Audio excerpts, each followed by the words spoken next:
నమస్తే సార్. నమస్తే అమ్మా. సార్ వైసీపీలో దుష్ట చతుష్టయం ఉందని కొంతమంది భావిస్తున్నారు. అవును. ఆ కేటగిరీలో ఎవరెవరు ఉన్నారు సార్? ఆ కేటగిరీలో అందరికీ తెలిసిన వాళ్ళే. హ్మ్. ఆంధ్రాలో అందరికీ తెలిసిన వాళ్ళు. నెంబర్ 1 రోజా. హ్మ్. Number 2 Nani. Number 3 Perni Nani. Number 4 Ambati Rambabu. వీళ్ళు అంటే వాళ్ళు ఎందుకంటే అంత చీప్‌గా తీసుకుంటారు. ఏదైనా సందర్భం వస్తే మాట్లాడొచ్చు. సమయం, సందర్భం లేకుండా తెల్లారి లేస్తే మైక్ దగ్గర కూర్చొని అడ్డమైన పిచ్చివాగుళ్ళు వాగేసేటువంటి వాళ్ళు ఇంకా మీరు చెప్పినటువంటి ఆ పదం కంటే ఇంక ఏ పదం ఉపయోగించినా సరే సరిపోదు. అంతకు మించే ఉంటారు వాళ్ళు. దుష్టులు కాదు, పాపాత్ములు. దుష్టులు కొంచెం మనసు ఉంటుంది. వాళ్ళ మనసు లేదు. పాపాత్ములు. హ్మ్. అందువలన ఫస్ట్ రోజా. రోజాకి టిక్కెట్లు లేదని చెప్పారు. హ్మ్. రోజాకేమో స్వపక్షంలోనే ఎంతోమంది ప్రత్యర్థులు ఉన్నారు. వారు ఓపెన్‌గా ప్రెస్ మీట్ పెట్టి చెప్పారు. మాకు పాపం ఈ రోజా బాగా సంపాదించేస్తుంది. వేల కోట్లు సంపాదించేస్తుంది. ఇక్కడంతా మాఫియా ఎక్కువైపోతుంది. అన్నిటికీ లంచాలు. నా దగ్గరే 70,00,000 తీసుకుంది లంచం అని ఇన్ని చెప్పినప్పటికి కూడా తిరిగి రోజాకే జగన్మోహన్ రెడ్డి సీట్ ఇచ్చాడంటే ఏమనుకోవాలండి? అంటే రోజా గారు ఏమంటున్నారంటే, నేను అంతకుముందు ఎన్ని ఎపిసోడ్‌లు చేశాను.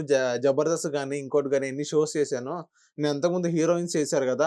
నాకంటూ కొంచెం కొంత డబ్బంటూ ఉండిద్ది. అది నేను యూజ్ చేసుకుంటున్నానే తప్ప, నేను ఎటువంటి అక్రమాలు గాని, భూ కబ్జాలు గాని ఏం చేయలేదని రోజా గారు అంటున్నారు. రోజా దానికి మీరేమంటారు? స్థానికుల నుంచి వినాలండి. రోజా హ్మ్. గారంటే స్థానికులు చెప్తున్నారు కదా! నువ్వు ఎన్ని లంచాలు తీసుకుంటున్నావో.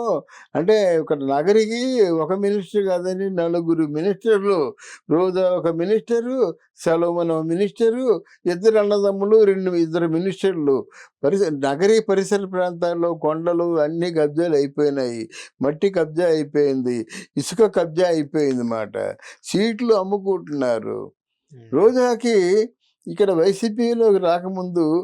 12,000 రెంట్‌లో ఉండేది. ఆ రెంట్ కూడా కట్టేది కాదు.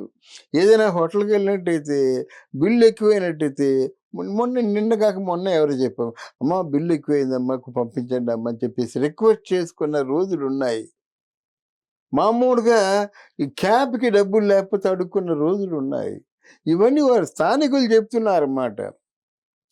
తర్వాత అక్కడ స్థానికంగా రోజాని గెలిపించిన పెద్ద మనుషులు మా ప్రెస్ మీట్ పెట్టి మమ్మల్ని ఎంతో అంత ప్రాధేయపడి అన్న అన్న రక్షించన్న అని చెప్పేసి మమ్మల్ని వేడుకుంది. మేము నిలబడ్డాము, ఆ చైర్లో కూర్చోబెట్టాము, తర్వాత మమ్మల్ని పట్టించుకోవడం మానేసింది. అంత పొగర.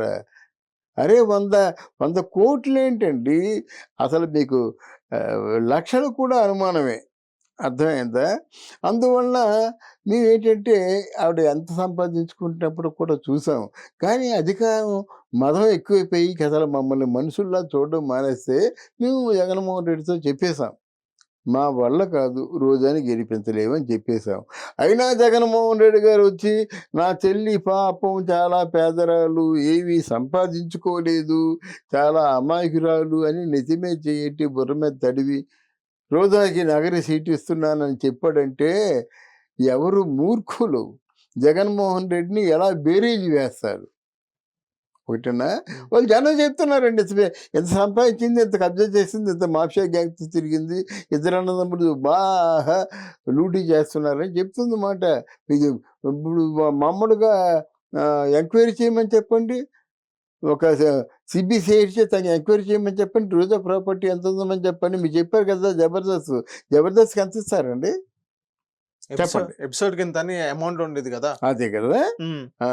4 ఎపిసోడ్‌కి ఎంతంటే 4 ఎపిసోడ్‌లకి 4 రెళ్ళండి. అంతే కదా! హ్మ్. అంటే నెలంతా కష్టపడితే జబర్దస్త్‌లో వచ్చేది 8,00,000. హ్మ్. 4,00,000 పోతాయి ఫ్లైట్‌లకి, గీట్లకి, ఖర్చులకి, గిర్చులకినంతన. ఇలాంటి 4,00,000 ఎన్ని సంపాదించి ఉంటదండి? హ్మ్. మనం మనమాట. తర్వాత ఆళ్ళిద్దరు అన్నదమ్ములకి అప్పులెక్కువ. అసల అందులో కుమారస్వామి అనేవాడు ఏంటంటే సినిమా ఫీల్డ్‌లో ఉండేవాడు. ఈ సూపర్ హిట్ అని ఒక మ్యాగజైన్ ఉంది కదా! హ్మ్. ఆ మ్యాగజైన్ ఆయనే పెట్టాడు. ఆ మ్యాగజైన్ పెట్టి 35,00,000 అప్పులైపోయినట్టయితే బ్లాంక్ చెక్కులిచ్చి అన్నీ కూడా బౌన్స్ అయిపోయాయి. చాలా అంతర్గాలు పట్టుకొని ఏదో మొత్తానికి కాపాడుకున్నారన్నమాట.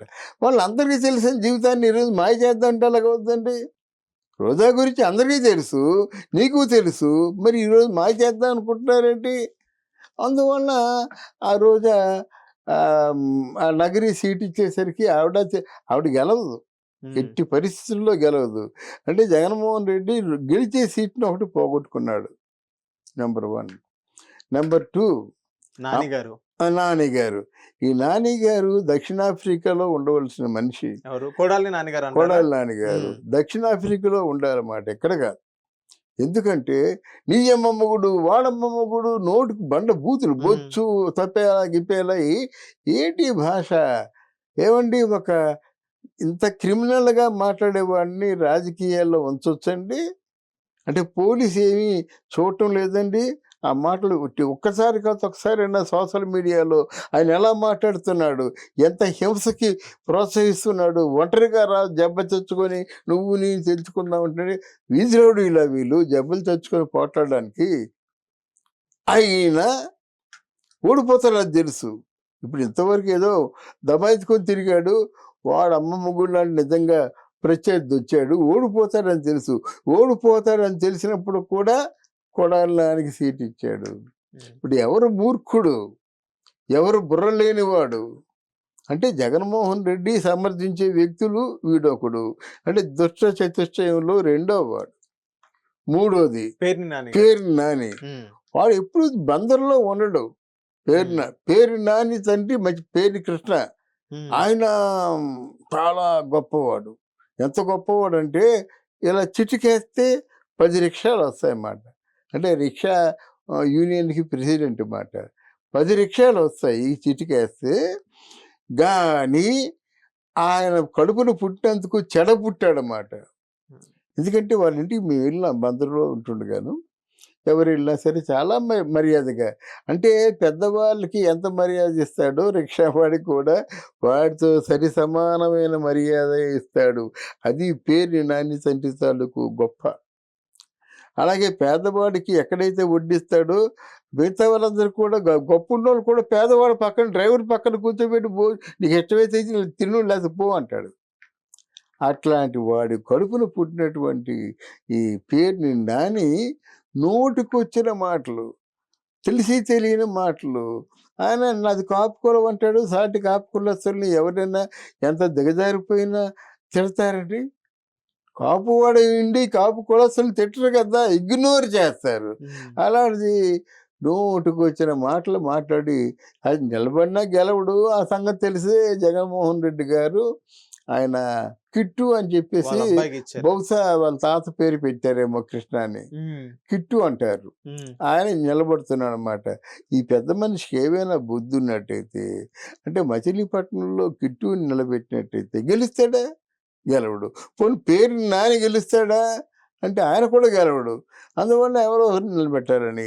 ఈరోజు చెప్తున్నాను మచిలీపట్నంలో పవన్ కళ్యాణ్ అంతే స్టాంప్ వేసి రాసిస్తారు. మచిలీపట్నం అనేసరికి పవన్ కళ్యాణ్ అని ఎమ్మెల్యే అయినా ఎంపీ అయినా ఎక్కడైనా సరే గెలిచేస్తాడు అంతే. అంత ఫ్యాన్ ఫాలోయింగ్ ఉంది. అంతమంది ఫాలోవర్స్ ఉన్నారన్నమాట. మూడో వాడు దుష్ట చతుష్టయంలో మూడో వాడు ఈడు. కానీ నాలుగో వాడు ఎవడంటే అంబటి రాంబాబు. ఉమ్, ఏం మాట్లాడతాడు? రికార్డింగ్ డ్యాన్స్లు ఆడతాడు. నోటికొచ్చిన మాటలు మాట్లాడతాడు. డ్రమ్టిక్గా మాట్లాడతాడు. అవన్నీ చాలా మాట. అంతకుముందు అరగంట గంట కదా వీళ్ళందరూను సంజన సుకన్య అంటే దొరికిపోయిన కాంచి జుత్తుకు రంగేయడం మానేసి గడ్డానికి రంగేయడం మానేసి ఏదో బాబాలాగా నువ్వు గడ్డానికి జుత్తుకి రంగేయడం మానేస్తే నేను బాబాయ్ ఎవరు అనుకుంటారు? ఉమ్, గడ్డం అడ్డురాదు కదా నువ్వు చేసే పనులకి. అందువల్ల ఒక అరగంట చాలు కమ్మానంటే అదే ఉంటుంది ప్రజలకి. ఇమ్మట సత్యనోడికి వీడికి ఎవడో ఊటేస్తాడు. ఎప్పుడైతే దిగజారిపోయాడో ఆడవాళ్ళు అందరూ అసహించుకుంటారు. తర్వాత ఏమో ఎప్పుడైతే చౌకబారుతనంగా టీ షర్ట్లు వేసుకొని తెల్లటి జుట్టుతో డ్యాన్సులు వేశాడే అప్పుడే హీడ్ రైడ్ అంటారు అన్నమాట. వీడి రోడ్డు దురుసు ఎక్కువ, దురుసుగా మాట్లాడతాడు. అయినప్పుడు కూడా మనసు అన్నట జగన్మోహన్ రెడ్డికి. అది 4వ సీటు మన కళ్ళ ముందే 4 సీట్లు కోల్పోయాడు అన్నమాట. ఉమ్, మరి ఇంతమందిని కోల్పోయిన తర్వాత ఏమి సాధిద్దామని చెప్పేసి అందువల్ల ఇప్పుడు వాళ్ళకి ఏమైనా ఇప్పుడే జాగ్రత్త అయ్యా నువ్వు నా పరుగు పోతుందని కొడాలి నాని చెప్పాడా? ఎవడు అమ్మమ్మగుడు అంటే అందరిని అమ్మమ్మగుడు అంటే వీడిని అలాగంటారు. వీడు అమ్మమ్మగుడు అంటారన్నమాట. సహజం కదా అది. అవును. విజ్ఞత ఉన్నోళ్ళు ఎవరు మనలాంటి వాళ్ళు అనరు. కానీ మిగతా వాళ్ళు అంటారు కదా! ఇప్పుడు రోజా ఉంది. ఇప్పటికి సినిమా నటిగానే ప్రవర్తిస్తుంది. రోజాలో టూరిజం మినిస్టర్‌గా ఉంటూ మీకేది గుర్తుండిపోయిందంటే డాన్స్ చేయడం గుర్తుండిపోయింది. చీటికి మాటికి డాన్స్ చేయడం గుర్తుండిపోయింది. 31వ తారీఖున డిసెంబరు పబ్‌లో తాగేసి డాన్స్ చేయడం గుర్తుండిపోయింది. ఏం చేశావు నువ్వు? నువ్వుంటుండగా పులులు సంచరించాయి. తిరుమల కొండ మీదేమో ఓ పసిపాప చచ్చిపోయింది. ఓ టూరిజం మినిస్టర్‌గా యాక్షన్ తీసుకున్నావా? కనీసం స్పందించావా? దానికేమో కరుణాకర్ రెడ్డి చైర్మన్ గారేమో కర్రలు ఇస్తారా? కర్రతో పులిని ఆపగలమండి? ఇంత దిక్కుమాలినటువంటి ఎడ్యుకేషన్ పెట్టుకొని నిన్నెవడన్నా గౌరవిస్తాడు అనుకున్నావా? నిన్ను మీ నాయకుడిని ఆలోచించావా? ఒకటి. ఇప్పుడు అంబటి రాంబాబు ఏం చేశాడు? నీటిపారుదల శాఖ మంత్రి అంటే, ఆ నీటిపారుదల శాఖ కాకుండా నోటి పారుదల శాఖ అని పెట్టారు. సిగ్గులేదు నీకు? డాన్స్ వేయడానికి? ఒక మంత్రిగా ఉండి వ్యభిచారం చేయడానికి సిగ్గు లేదు? అరగంట మంత్రి అంటారు కదా నిన్ను. ఇంత పెద్ద ఇన్‌స్టిట్యూషన్స్ అన్నీ ఉండేయి అవంతి శ్రీనివాస్‌కి. వాడు గంట అన్నాడు. ఈయన అరగంట అన్నాడు. ఆయనేమో గంట మంత్రి, ఈయన అరగంట మంత్రిగా మిగిలిపోయాడు గానీ, మిగతా విషయం మరి ఎవరికి తెలీదు కదా! సార్ ఈళ్ళందరూ ఇలా మాట్లాడుతున్నారు గదా! హ్మ్. జగన్ గారు వీళ్ళ మీద ఎందుకు యాక్షన్ తీసుకోలేదంటారు? జగన్ గారే ప్రోత్సహించారు కాబట్టి జగన్ గారే సమర్థిస్తున్నారు. ఇక్కడ వీళ్ళ తాలూకు పనేంటంటే తెల్లారి లేచినట్టయితే పవన్ కళ్యాణ్‌ని, చంద్రబాబు నాయుడిని తిట్టడం. జగన్ గారే ప్రోత్సహిస్తున్నారు గనక జగన్ గారే సమర్థిస్తున్నారన్నమాట. అందుకే వాళ్ళు సీట్లు ఇచ్చారన్నమాట. అది. Thank you sir. Thank you అమ్మా.